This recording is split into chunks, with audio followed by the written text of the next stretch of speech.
Y quiero retomar un versículo que no me recuerdo, en alguna de las prédicas hace poco lo vimos. Y es Efesios capítulo 5, versículo 1 y 2. Lo vamos a leer, por favor, para que seamos edificados hoy con la palabra. Sed pues imitadores de Dios como hijos amados. ¿Cuántos son hijos amados de Dios? ¿De verdad están seguros que son hijos amados? Es que cuando estamos seguros, eso cambia nuestra vida. Usted no se va a preocupar, usted va a estar tranquilo porque sabe que Dios lo ama. Amén. Entonces dice pero si somos hijos amados, dice seamos imitadores de Dios. Y luego dice en el versículo 2, y andad en amor, como también Cristo nos amó. ¿Y cómo lo demostró? Y se entregó a sí mismo por nosotros. Y vea esa entrega de Jesús, dice, ofrenda y sacrificio a Dios en olor fragante. A mí siempre me impacta, y cada vez que leo la escritura y veo esto de ser una ofrenda, de un sacrificio a Dios de olor fragante. Así fue el sacrificio de Jesús para el Padre, un sacrificio tan agradable que el que es santo, como estábamos cantando, el que es santo, justo, sin pecado, se ofreció a sí mismo. ¿Sí? Él puso su vida. Sí, es cierto que fueron hombres los que lo maltrataron y lo crucificaron, pero en el libro de los Hechos claramente dice que, y Jesús mismo dijo, nadie me quita la vida, yo la pongo. Él voluntariamente puso su vida, y esa actitud de Jesús, mis hermanos, para agradar el corazón del Padre y para poder complacer al Padre y por decirlo así, que el Padre obtuviera el deseo que ha tenido en su corazón el Padre de que nosotros volvamos a casa. Jesús puso su vida, lo hizo con gozo, lo hizo con deleite, aceptó, sí, Cristo Jesús aceptó ser culpado y condenado en lugar nuestro. Cristo Jesús aceptó recibir y sufrir todas las consecuencias de nuestros pecados, de nuestras rebeliones, de todas nuestras iniquidades, de todas nuestras injusticias. ¿Cuánto lo creen? O sea, Él aceptó sufrir todo el castigo que usted y yo merecemos. Y eso es lo que nos tiene que mantener agradecidos por siempre, por las eternidades. El hecho de que Él, siendo inocente, siendo justo, siendo santo, Él aceptó sufrir todo el castigo que nosotros merecemos. Y esa actitud de Él en su sacrificio, en su muerte en la cruz del Calvario, para el Padre, ¿sí? Fue una ofrenda, porque Jesús se ofreció como una ofrenda para expiar nuestros pecados, para hacer redención, para redimirnos, para hacer propiciación. Propiciación significa ser una ofrenda o pagar un precio para aplacar la ira del Dios Santo. Y también Él se ofreció, fue una ofrenda para derramar su sangre y hacer remisión de nuestros pecados. Hay cuatro cosas que hace la sangre de Cristo, el sacrificio de Jesús. Lo voy a repetir. Hace expiación. ¿Qué quiere decir expiación? Cubrir nuestros pecados. ¿Sí? Cuando nos arrepentimos, ¿sí? y confesamos nuestros pecados, mis hermanos, la sangre de Cristo nos cubre. ¿Cuánto lo cree? Y Dios el Padre ya no ve nuestro pecado, el Padre ve la sangre de Cristo. Y es por eso que nos considera justos, aunque no lo somos por nosotros mismos. Hace expiación, pero la sangre de Cristo también nos redime. Es el precio que Él pagó para rescatarnos, porque nosotros estábamos vendidos al pecado. Y vendidos a aquel que le conté en alguna ocasión. Y también la sangre de Cristo es propiciación. Él es la propiciación por nuestros pecados, porque Él aplacó la ira de Dios, ¿sí? Lo que Él hizo fue suficiente para el Padre por el pecado de todos nosotros, y el Padre ya no está enojado con nosotros. El Padre está en paz con nosotros. El problema es que nosotros no estamos en paz con Él. Nosotros estamos peleando todavía con Él. Esa es la realidad. Estamos inconformes, no nos gusta como el gobierno y tantas cosas, ¿verdad? Y también la sangre de Cristo en el nuevo pacto, su sangre hace remisión. Remisión quiere decir quitar. En ese contexto es quitar. La sangre de Cristo no solo cubre el pecado, no solo aplaca la ira de Dios, no solamente nos compra, sino que la sangre de Cristo Jesús también tiene la capacidad de limpiar y de quitar el pecado, la maldad, el engaño, la perversión que hay en nuestro corazón. ¿Está claro esto? Miren, mis hermanos, hay poder en la sangre de Cristo. Entonces, ya con eso no hay excusa para que nosotros no podamos ser imitadores de Dios como hijos amados. Cuando habla aquí de Dios, está hablando de nuestro Salvador, mis hermanos, que se entregó y para el Padre fue una ofrenda. Todo eso que Cristo Jesús hizo, el Padre lo recibió como una ofrenda, pero lo importante no era que solo... Lo importante no es que solo era una ofrenda, sino una ofrenda, un sacrificio a Dios de un olor, dice aquí, fragante, agradable a Dios. Entonces, mis hermanos, es interesante que en la palabra de Dios en el Nuevo Testamento hay 3 ocasiones en las que se habla de un sacrificio de olor fragante, de olor agradable a Dios. Y es por eso que pues Dios puso a compartir con ustedes esto, para que podamos nosotros ser imitadores de Dios, imitadores de Jesús, seguir el ejemplo de Jesús. Porque hay 3 ocasiones en que se habla de un sacrificio de esta naturaleza, sacrificios que le gustan a Dios, que le agradan a Dios, mis hermanos. La primera es en esto que acabamos de leer, como Jesús fue un sacrificio de olor fragante. Luego, la otra ocasión en que se menciona está en Romanos capítulo 12, versículo 1. Así que, hermanos, les ruego por las misericordias de Dios. ¿Cuántos creen que Dios es misericordioso? ¿Sí? Él no solo hace misericordia, Él es misericordioso, Él es misericordia, Él es amor, Él es bondad. ¿Cuánto lo creen, mis hermanos? Entonces dice, por las misericordias de Dios les ruego que presenten sus cuerpos en sacrificio vivo, santo, agradable a Dios. Que este es su culto racional, esa es su forma de tener una vida cristiana, ¿sí? Mire, el culto racional no suele ir una vez a la semana a la iglesia o a un estudio bíblico durante la semana. Mire, el culto que debemos de ofrecer siempre a Dios es nosotros ofrecernos como un sacrificio vivo, santo, agradable a Dios. ¿Está claro esto? Así debe de ser nuestra vida cristiana, mis hermanos, todos los días. Esto es todos los días. Entonces, esta es la segunda vez que, no es que vaya en ese orden, pues acá estamos viendo esta segunda vez que se menciona de un sacrificio vivo, santo, de un sacrificio agradable a Dios. Y por supuesto que esto lo hacemos a través de rendir nuestra vida, de rendir nuestros planes, de rendir nuestra voluntad. Está escrito, nuestros son los planes, mas de Jehová es la decisión. Tengamos siempre la actitud, si nosotros planificamos, obviamente hay que planificar, pero tengamos siempre la actitud de rendirle al Señor nuestros planes, decirle, Señor, estos son mis planes, pero yo te suplico, Padre, que no sea lo que yo quiero, sino lo que tú quieres. Estamos rendir nuestra cabeza, rendir nuestra voluntad al Padre. Esa es una manera de ofrecernos como un sacrificio vivo. Y por el otro lado también, cuando nosotros estamos en alguna situación adversa, una circunstancia difícil, dolorosa, mis hermanos, siempre tengamos la actitud de reconocer que Dios es soberano sobre todas las cosas. De hecho, estuvimos cantando hoy que hay tronos, hay señoríos, hay allá afuera, mis hermanos, en los diferentes universos, porque no crea que solo hay un universo. La Biblia nos habla en plural de los universos. Mis hermanos, siempre tengamos la convicción que Dios es soberano sobre todas las cosas, que Dios tiene control de nuestra vida, que Él está por sobre todo señorío, sobre toda autoridad. El nombre del Señor Jesucristo es nombre sobre todo nombre. Y nombre no solo habla de carácter, habla de autoridad. Jesús mismo dijo, toda potestad me ha sido dada en los cielos y en la tierra.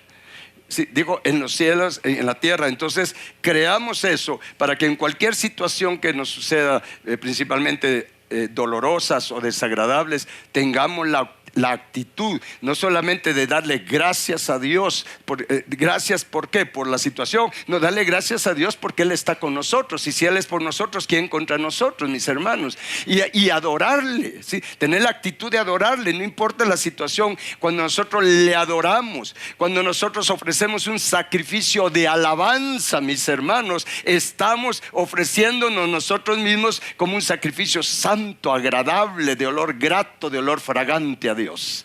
Y eso lo podemos hacer y debemos de hacerlo todos los días. Así debe de ser nuestra vida cristiana.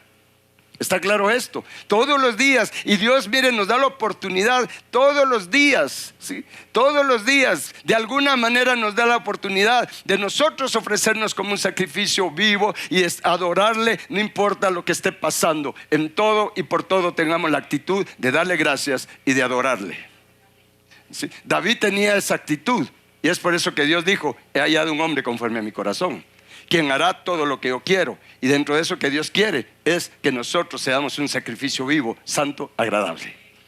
¿Está claro esto? Y el que lo hace recibe bendición de Dios, porque Dios es honrado, ¿sí? Dios es honrado. Tal vez no nos está viendo alguna persona, pero sí nos están viendo todos los seres del mundo espiritual, que son más que los que nos vemos físicamente, mis hermanos. Entonces Dios se siente honrado cuando a usted quizás le viene lo peor, o quizás le hacen algo muy doloroso, y en lugar de usted quejarse, en lugar de usted reprochar, en lugar de usted ponerse a pelear, usted simplemente le dice: Señor mío, Dios mío, te alabo, te doy gracias, te adoro, porque tú eres mi Dios, porque tú estás conmigo, porque tu Espíritu Santo estás en mí, y Señor, yo estoy en tus manos, de tus manos nada ni nadie me puede arrebatar. Y sabe, cuando tenemos esa actitud, cuando somos un sacrificio vivo, santo, agradable a Dios, Él hace que todo eso que nos sucede obre para bien. Ahora, si hacemos lo contrario, ahí sí las consecuencias también nosotros mismos las jalamos. Estamos más negativas. Esa es una manera entre muchas. De hecho, creo que en Filipenses habla de nosotros ofrecer no solo sacrificios de alabanza, sino también de la ayuda mutua, porque de esos sacrificios se agrada a Dios. Y la otra ocasión, o la tercera ocasión en que se menciona ser un sacrificio vivo, o sea, un sacrificio que agrada a Dios, está en Filipenses capítulo 4, versículo 14 al 20. Vamos a leer varios versículos ahí. Vamos a leer, no del 14, creo que mejor vamos a leer del 10, por favor. Aquí el apóstol Pablo le escribe a los filipenses, a los cristianos de Filipenses, y obviamente la palabra es para nosotros. Les dice a ellos: en gran manera me gocé en el Señor, de que ya al fin han revivido. O sea, lo habían hecho antes, pero lo habían dejado de hacer. Han revivido vuestro cuidado de mí, les dice el apóstol Pablo, de lo cual también estaban solícitos, pero les faltaba la oportunidad. ¿De qué está hablando aquí Pablo? Sigamos leyendo. Dice: no lo digo porque tenga escasez, pues he aprendido a contentarme cualquiera que sea mi situación. ¿Cuántos podemos decir eso? Yo todavía no lo puedo decir sí, al 100, mis hermanos, pero hay que aprender. Diga conmigo: tengo que aprender a contentarnos cualquiera que sea que, así cuando nos va bien como cuando no nos va bien, cuando hay problemas en la casa. Tenemos que aprender a contentarnos cualquiera que sea la situación.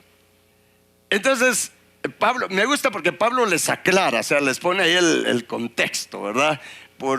Y luego dice en el siguiente versículo: sé vivir humildemente y sé tener abundancia.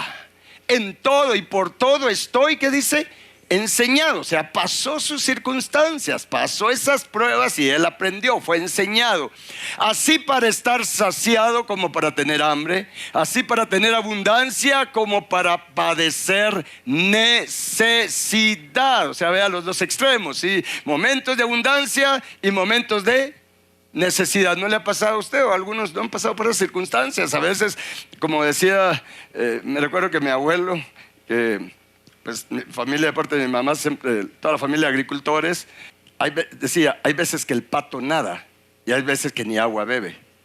O sea, hay veces que el pato tiene agua para nadar y hay veces que no tiene ni para beber, ¿verdad? Ustedes, así es la vida, ¿sí? Entonces, pero hay que aprender. ¿sí? Y hay que aprender cuando se tiene abundancia. Y hay que aprender a qué hacer cuando se tiene también necesidad, mis hermanos. Porque los dos extremos, mire, los dos extremos son peligrosos para alejarnos de Dios. Pero también estos dos extremos también son una oportunidad para que usted y yo podamos ser un sacrificio vivo, santo, de olor grato, de olor fragante a Dios, de acuerdo a nuestra actitud en la abundancia, mis hermanos. Si estamos agradecidos, si estamos dispuestos a rendirle al Señor: Señor, toda esta abundancia tengo, Señor, ¿qué quieres que haga con esto? ¿Sí? Miren, muy pocos, yo me atrevo a decirle que muy pocos cristianos tienen esa actitud y principalmente porque no son disciplinados en las finanzas. Entonces no saben cuánto necesitan y no pueden reconocer la sobreabundancia y no tienen la actitud de decirle: Señor, yo lo que necesito es esto, pero ahora me has enviado todo esto, esta abundancia. Padre, ¿cuál es tu voluntad? ¿Qué quieres que haga con esto? Porque a lo mejor a usted se la está dando Dios, porque Dios quiere que usted sea un canal para que usted lleve eso, haga algo con eso.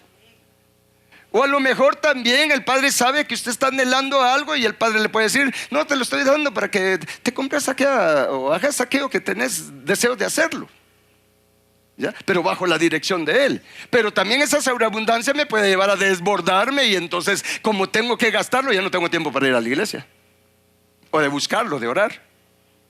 Porque agarro todo eso y me voy a la playa.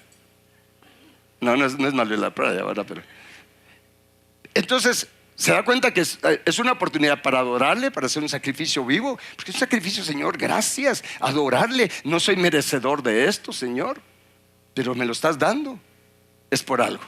Te lo agradezco. Pero también en la necesidad, ¿verdad? ¿Qué voy a hacer? Voy a reprochar porque no tengo esto, no tengo lo otro, estoy en escasez de esto. Tengo dos opciones: o voy a reprochar, me voy a frustrar, voy a empezar a pelear con medio mundo, que cuando está irritado de esa manera, hasta los demonios salen huyendo cuando nos ven así irritados, ¿verdad? Que mírame, pero no me tentes, porque estoy en escasez y no quiero que nadie me mire ni me hable.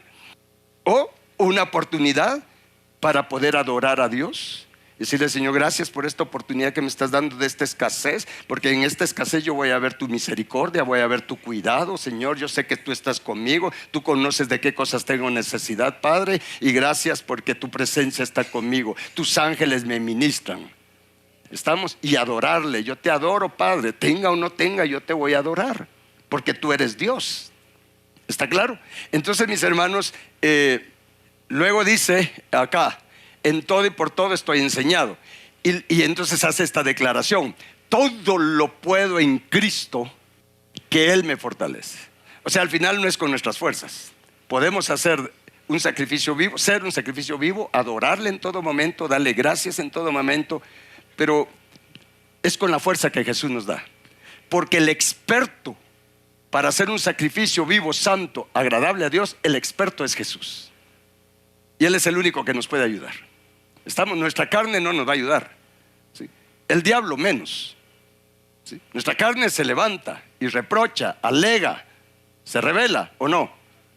No os hagáis, todos tenemos ese problema. Pero Jesús sí nos puede ayudar. Así es que pidamos la ayuda a Jesús. Y entonces luego dice el apóstol Pablo, solo estamos viendo el contexto: sin embargo, le dice a los filipenses: bien hicieron en participar conmigo en mi tribulación. O sea, Pablo le llama tribulación a necesidades, porque Pablo pasó los dos extremos, como lo dice. A veces que Pablo tenía abundancia y a veces que Pablo tenía gran escasez. ¿Sí? Y voy a aprovechar para decirle esto: Pablo es un ejemplo para nosotros.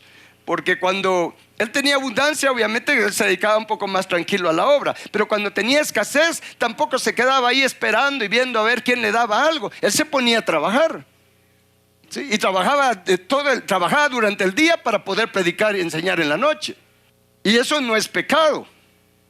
Yo me recuerdo cuando empecé en el pastorado, bueno, tiempo después de estar en el pastorado, y estuve en una misión. Yo me recuerdo que pues habían bastantes pastores en esta misión, y yo trabajaba, tenía la empresa y todo, y el presidente de la asociación, el presidente de los pastores de esta misión, yo no le caía muy bien.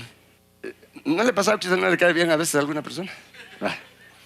Yo no le caía muy bien, pero sí sabía por qué. Porque él siempre no siempre, pero aprovechaba las oportunidades y me decía: es que vos no sos pastor, me decía. Y yo le decía, ¿por qué? Porque vos trabajás. Y de repente en alguna reunión, vos no sos pastor, me decía. Y mire, un día, si me bajé de la cruz, ¿verdad? Y aunque usted se ría, pero nos pasa a todos. Un día de verdad me cago. Es que vos no sos pastor porque vos trabajás. Entonces le dije, mira, le dije, es cierto, le dije, yo trabajo, le dije, pero tengo bien a mi esposa, tengo a mí mi casa, no como vos, le dije. Y después yo, Señor, perdóname.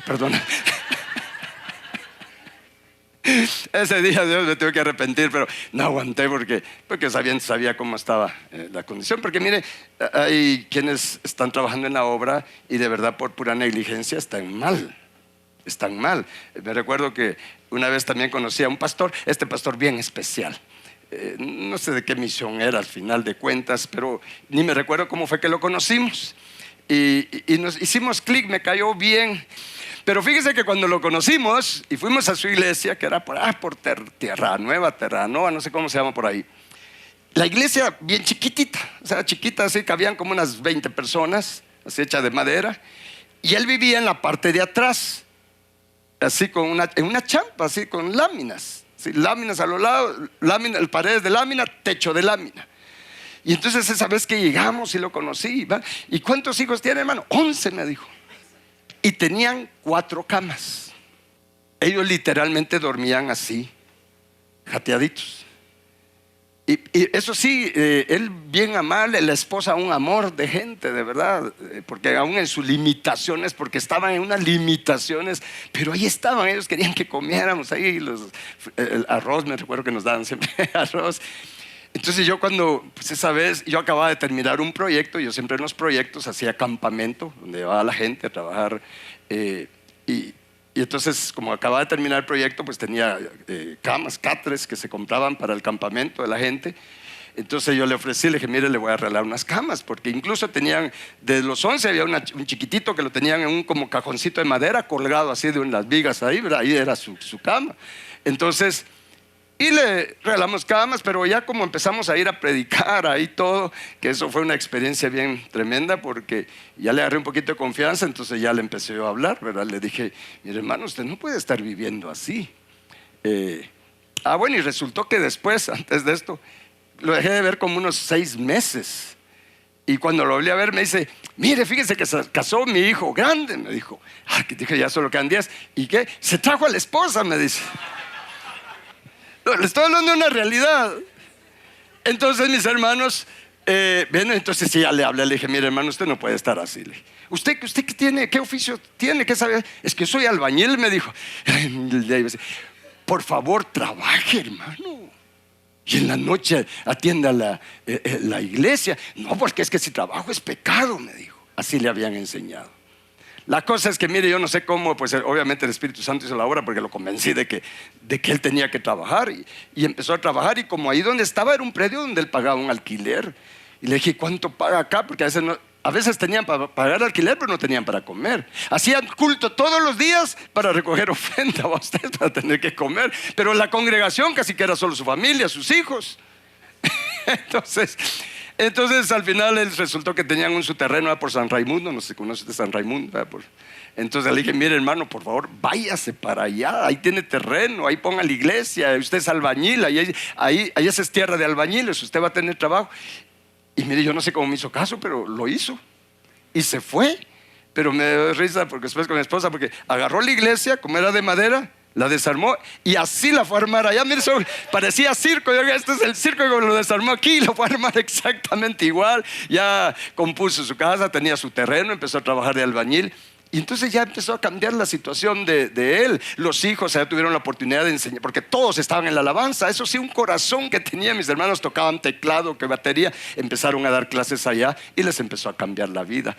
Pero les cuento esto porque, miren mis hermanos, el apóstol Pablo es un ejemplo para mí. Él a veces trabajaba, porque él aprendió a tener abundancia y a tener escasez. En todo y por todo él estaba agradecido con Dios. Pero él tenía fe en Dios, pero una fe en acción. Sí, porque la fe sin obras está muerta. Estamos. Entonces, mis hermanos, Pablo les dice a los filipenses, porque los filipenses le empezaron a enviar ofrenda a Pablo. Le enviaron en esa ocasión ofrenda a Pablo. Dice, sin embargo, bien hicieron en participar conmigo en mi tribulación. ¿Qué sigue? Dice: y saben también ustedes, oh filipenses, que al principio de la predicación del evangelio, cuando partí de Macedonia, ninguna iglesia participó conmigo en razón de dar y recibir, sino ustedes solos. Ojalá que no digan así de nosotros. Pues aún a Tesalónica me enviaron una y otra vez para mis necesidades. No es que busque dádivas, les dice el apóstol, ¿sí? Porque ya voy a llegar al punto que quiero llegar. Él les dice: miren, no es que yo busque dádivas, no es que yo esté buscando que ustedes me den. Y de paso les digo eso a ustedes aquí. Les estoy diseñando esto, no porque ande detrás de eso. ¿Estamos? ¿Sí? Pablo le dice: miren, no es que yo busque dádivas, no es que yo ande viendo ahí cómo les saco la plata a ustedes o cómo me dan. No, les dice: sino que busco fruto que abunde en vuestra cuenta. Ahora pregunto, ¿qué cuenta? Pues la cuenta en el cielo, en los libros celestiales, porque está escrito. Póngame ahí, hagamos un paréntesis, póngame Proverbios 19:17, porque tenemos que ser entendidos qué sucede con nuestro dar. ¿Estamos? ¿Qué sucede con nuestro dar?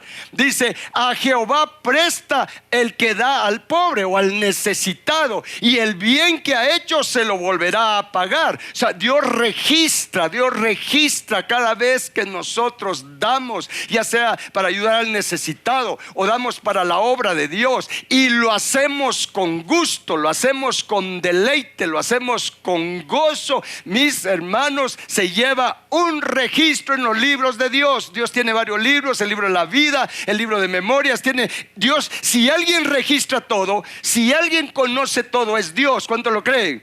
Usted lea el Antiguo Testamento, Dios sabía cuántos se habían muerto en tal batalla, porque Él tiene los registros y los nombres, porque Él nos conoce por nombre a todos. Es más, Él sabe cuántos cabellos me van quedando en mi cabeza. ¿O no dice la Biblia que Él conoce cuántos cabellos tenemos? Y Él sabe cuántos me van quedando. Dios registra, miren, nunca olvide esto: Dios registra lo que damos al necesitado y lo que damos para la obra de Dios, para ayudar a los siervos de Dios, a los obreros de Dios. Por eso Pablo les dice, bueno, regresemos a Filipenses, por favor. Ya no me acuerdo en qué versículo vamos. 17. Dice a Filipenses 4:17: no es que busque dádiva. ¿Está claro eso? Porque si alguien tenía rectitud de corazón en todo eso, era Pablo. ¿Estamos? Dice: no es que yo busque dádivas, sino que busco fruto que abunde en vuestra cuenta. Y entonces les dice: pero todo lo he recibido. O sea, no era orgulloso, porque también a veces, miren, nos cuesta eso. Fíjense que a veces es más fácil ayudar a alguien a que lo ayuden a uno. Se siente uno así como que cuando le dicen: mira, aquí está esto para que se ayude, porque sé la necesidad que está. Y uno, ay, Señor, le apachan el orgullo a uno. Pero entonces Pablo le dice: miren, yo no estoy buscando dádivas de ustedes, pero todo lo he recibido y tengo abundancia. Estoy lleno, habiendo recibido de Epafrodito. ¿Quién se llama Epafrodito aquí? ¿Ninguno? Va. Habiendo recibido de Epafrodito lo que enviaron. Y vea lo que dice, porque esto quería llegar. O sea, la ofrenda que ellos le enviaron a Pablo, Pablo dice: lo he recibido, sí, olor fragante, sacrificio acepto, agradable a Dios. 3 ocasiones en que se habla de un sacrificio acepto, agradable, santo, agradable a Dios. Cuando Jesús se ofreció, cuando nosotros damos gracias y adoramos a Dios en cualquier circunstancia en la que nos encontremos, pero también es un sacrificio acepto, agradable a Dios, cuando nosotros ayudamos al que tiene necesidad o apoyamos la obra de Dios, ayudando a los obreros de Dios, ayudando a los siervos de Dios. Entonces, mis hermanos, agrademos a Dios, hagamos estas dos cosas, porque ya Jesús fue una ofrenda de olor grato, agradable a Dios. Pero no es cosa del otro mundo el que nosotros dispongamos nuestro corazón para rendirnos, para dar gracias en todo y adorar a Dios, pase lo que pase. Y es tener una disposición de no ver solo nuestras necesidades. Y mire, yo le digo, cuando usted está en necesidad, haga algo. Empiece a ver quién está más necesitado que usted. porque créanme que hay mucho en esto, pero cuando aún en nuestra necesidad apoyamos a alguien que está necesitado, nosotros empezamos, si es por causa de pecado, de maldición, que hay escasez, empezamos a romper la maldición. Siempre va a haber alguien más necesitado que nosotros. Siempre. Yo me recuerdo que también hace años, cuando pues por falta de sabiduría andaba yo metido que esto, que la asociación de pastores de esto, que la alianza evangélica aquí, que esto y que el otro. Y aunque mi esposa me decía, estás perdiendo el tiempo, pero no la escuchaba. Después la tuve que escuchar. Yo me recuerdo que una vez le planteé yo a ellos y les dije, miren, Guatemala puede romper la maldición de pobreza si la iglesia se dispone, y perdone la expresión que voy a usar, pero así lo dije en esa ocasión. Mire, si tan solo cada una de las misiones, porque hay misiones aquí en Guatemala que tienen más de 4,000 o 5,000 iglesias, le comento. En Guatemala hay más de 150,000 iglesias registradas, o sea que hay más de 150,000 pastores. Pero mire cómo estamos. Entonces yo les planteé esa vez, les dije, miren, podemos romper la maldición si empezamos como iglesia, que cada misión le enseñe a sus pastores, que se cambie el chip de ser perigüeños, de estar viendo quién me da una lámina, quién me da esto, quién me da lo otro, a que dentro de la iglesia se propongan decir, en lugar de estar pensando quién nos da, ¿por qué no nos proponemos aquí en nuestra aldea o en nuestro lugar? Vamos a ver a quién ayudamos. Sí, y si alguien, mire, siempre alguien tiene que dar. ¿Qué tiene usted? Pues solo tengo 1 libra de frijol, pues quédate con media y trae la media. Que solo tengo 10 tortillas, pues trae 5 y quédate con la mitad. Hasta la mitad de mi reino te puedo dar, porque la otra mitad me va a servir para cumplir mis responsabilidades. ¿Estamos? Entonces, y que la iglesia se vuelque a ayudar al necesitado. Yo les decía, mire, créame que vamos a empezar a romper la maldición de pobreza. Porque se tiene una actitud del asadón, ¿verdad? Solo para adentro, solo jalapa, nada de para Zacapa. Bueno, usted sí me entiende eso, ¿verdad? Va. Entonces, mis hermanos, pero vea, Pablo dice, miren, ustedes hicieron bien en haberme enviado. Yo no estoy detrás de las dádivas de ustedes, pero si ustedes lo hacen, miren, ustedes va a ser registrado en los cielos lo que ustedes están haciendo. Y esa ofrenda que ustedes dan, si bien es cierto, se la reciben humanos, pero es un sacrificio de olor grato, fragante, agradable a Dios. Y más cuando se da, cuando nosotros tenemos limitaciones. ¿Está claro esto? Cuando usted esté en una necesidad, no pienses que no tengo, a ver quién me ayuda. No, cambie ya el chip, renovemos la mente y pensemos a quién puedo ayudar en medio de esta necesidad. ¿Está claro esto? Y créanme que va a empezar a cambiar muchas cosas en nuestra vida, mis hermanos. ¿Cómo? Y el 19, leamos. Bueno, y dicen el 19, bueno, y aquí está la promesa. Gracias, se me había ido este versículo. Entonces cuando Pablo les dice, es una ofrenda de olor grato, agradable a Dios, y entonces declara lo siguiente por el Espíritu Santo: mi Dios pues suplirá todo lo que les falta conforme a sus riquezas en gloria en Cristo Jesús. Ahora, no pensemos solo en lo natural. Esta declaración va más allá de lo natural, porque él dice, mi Dios pues les suplirá todo lo que, no un poco, todo lo que les falta conforme a sus riquezas. Pero ¿qué tipo de riquezas? En gloria en Cristo Jesús. Aquí es donde tiene cumplimiento Proverbios 11:25, por favor. Dice, el alma generosa, o sea, el alma dadivosa, el alma del que ya fue sanado de la mano seca, será prosperada. Y el que saciare, él también será.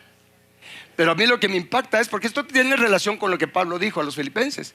Mi Dios pues suplirá todo lo que les falta conforme a las riquezas de la gloria de Cristo. Porque está escrito, el alma generosa. Está hablando de alma, está hablando de algo espiritual. El alma generosa será prosperada. Y se recuerda lo que dice en 3 de Juan, versículo 2, porque 3 de Juan solo tiene un capítulo.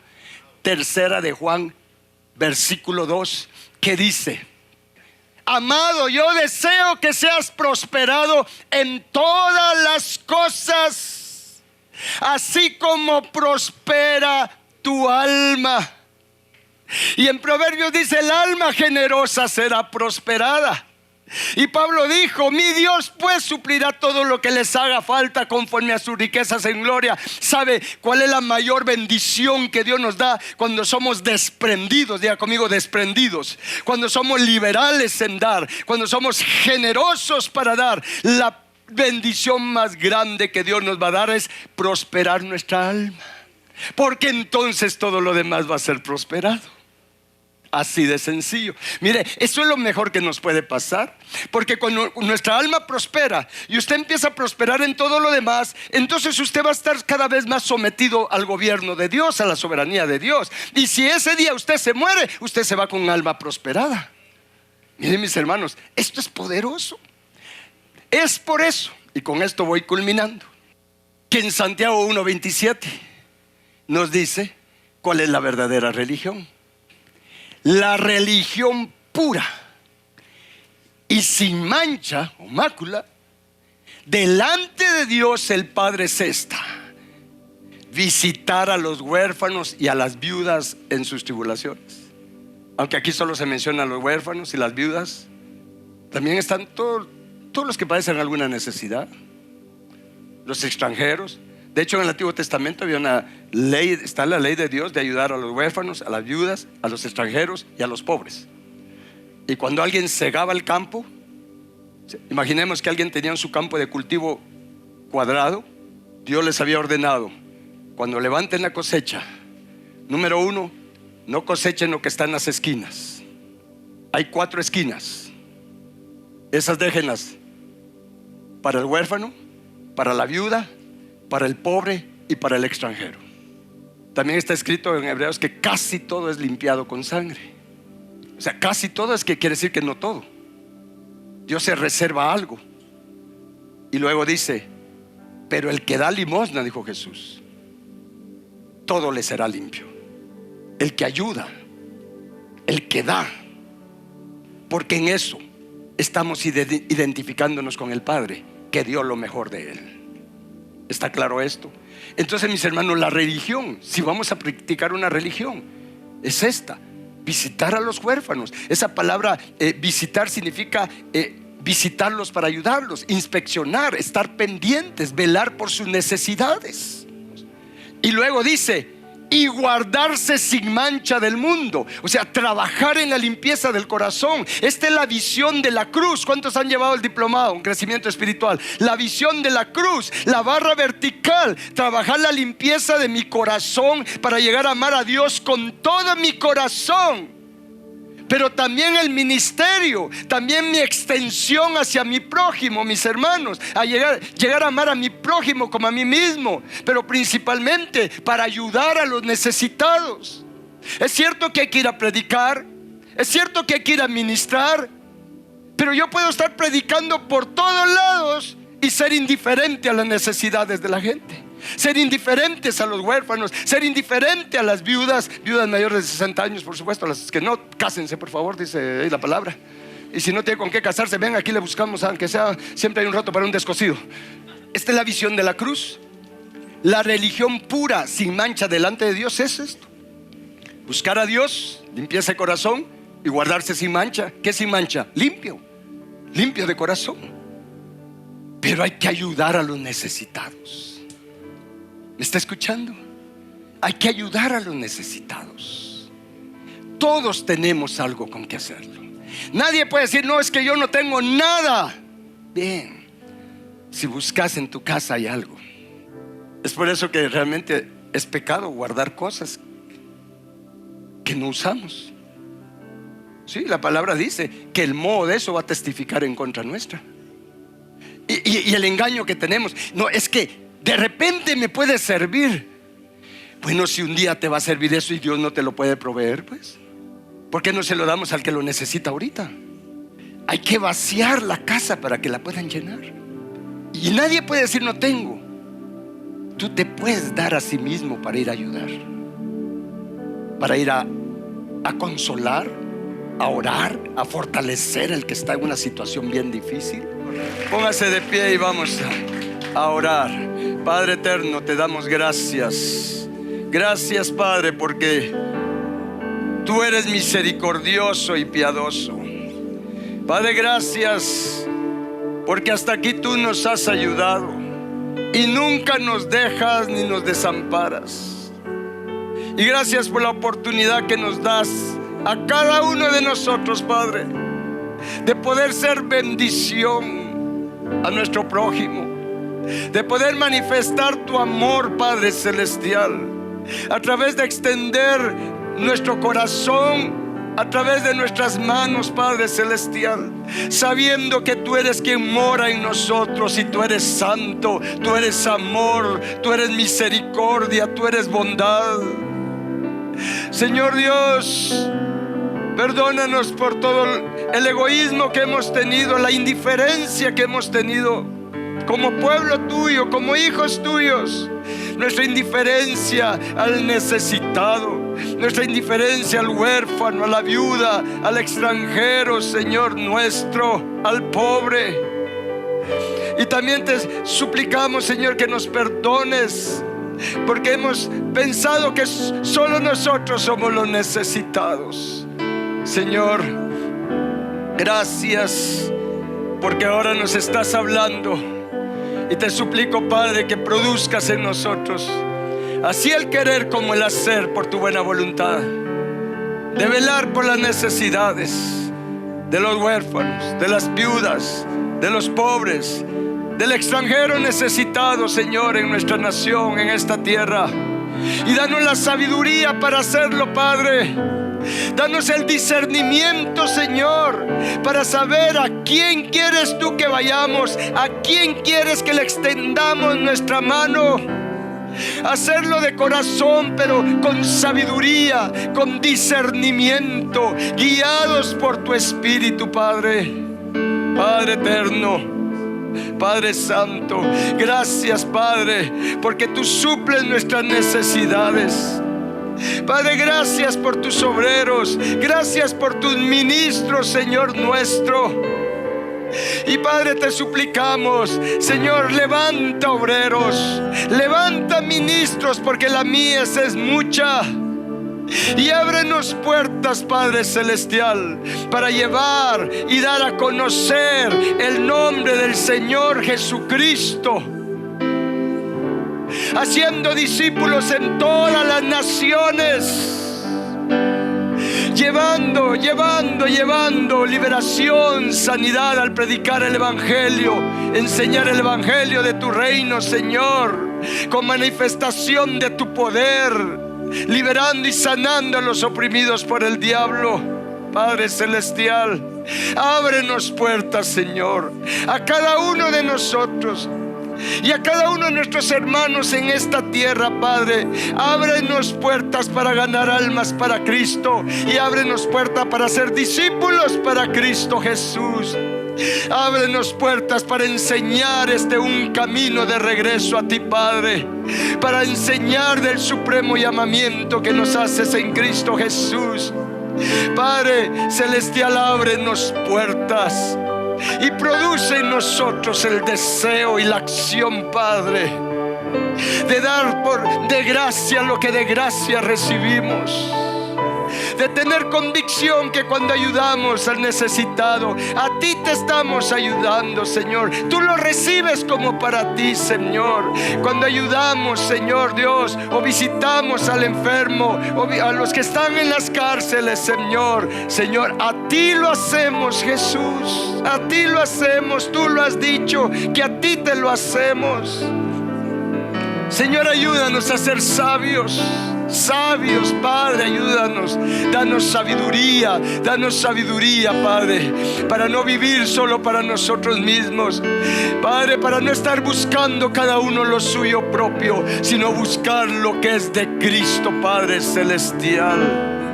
Padre nuestro, sálvanos, Señor, de la avaricia, sálvanos de toda codicia, sálvanos de los afanes de este siglo, sálvanos del engaño de la riqueza, Señor Cristo Jesús, para que podamos abrir nuestro corazón, no solo a ti, Señor, sino a nuestro prójimo, a nuestros hermanos, a los de la familia de la fe, Señor. Bendito Padre, te suplicamos por tus obreros que están en los diferentes lugares, Señor. Padre, para que sean suplidas sus necesidades. Te suplicamos por ellos, Padre, donde quiera que se encuentren en los 5 continentes en esta tierra. Padre, ellos reciban provisión para cubrir sus necesidades. Pero ayúdanos a ser parte de esa bendición, Padre, a ser parte de esa bendición, porque más bienaventurado es dar que recibir. Gracias, Padre, por hablarnos. Gracias, Padre eterno, porque tú eres nuestro Padre, eres nuestro Dios. Pero más que nuestro Dios, eres nuestro Padre. Padre bueno, Padre de misericordia, Padre eterno, Padre Jehová, Dios nuestro Dios.